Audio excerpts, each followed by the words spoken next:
കോൺഗ്രസ് നിലമ്പൂരിൽ നടത്തുന്നത് ഗ്രൂപ്പ് മത്സരമാണ് എന്നാണ് എ റഹീം എം പി പറയുന്നത്. കോൺഗ്രസിനുള്ളിലെ ഒന്നാമനാര് എന്ന മത്സരത്തിനുള്ള ഇടമായി നിലമ്പൂർ മാറി. അൻവർ നിലമ്പൂരിൽ ഒരു ഫാക്ടർ അല്ല എന്നും എ റഹീം മീഡിയ വണിനോട് പറഞ്ഞു.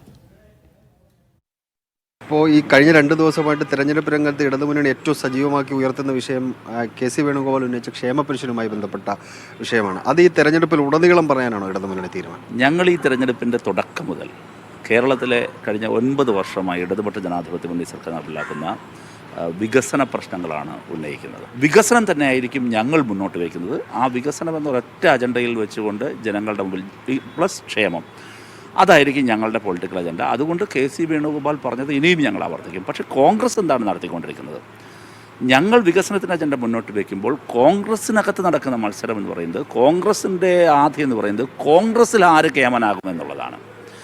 കോൺഗ്രസ് നിലമ്പൂരിൽ നടത്തിക്കൊണ്ടിരിക്കുന്നത് കോൺഗ്രസിനുള്ളിലെ ഗ്രൂപ്പ് മത്സരം കൂടിയാണ്. നിലമ്പൂർ കോൺഗ്രസിലെ പല നേതാക്കൾക്കും കോൺഗ്രസിനുള്ളിലെ ഒന്നാമനാര് കേമനാര് എന്ന മത്സരത്തിനുള്ള ഇടമായി മാറിയിരിക്കുകയാണ്.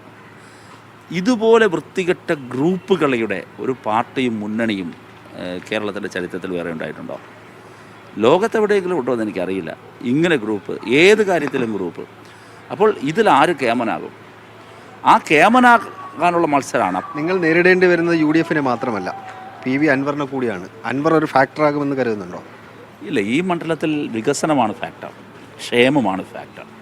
ആ വികസനവും ക്ഷേമവും തുടരാൻ, ഇപ്പോൾ ഞാൻ പറഞ്ഞു 1000 വീട് കൊടുത്ത പഞ്ചായത്ത്, മുനിസിപ്പാലിറ്റികൾ ഇവിടെ വേറെ, ഈ ക്ഷേമ പെൻഷനും ആ വീട് കൊടുക്കുന്ന പ്രൊജക്റ്റുമെല്ലാം തുടരണമെങ്കിൽ ആര് വരണം?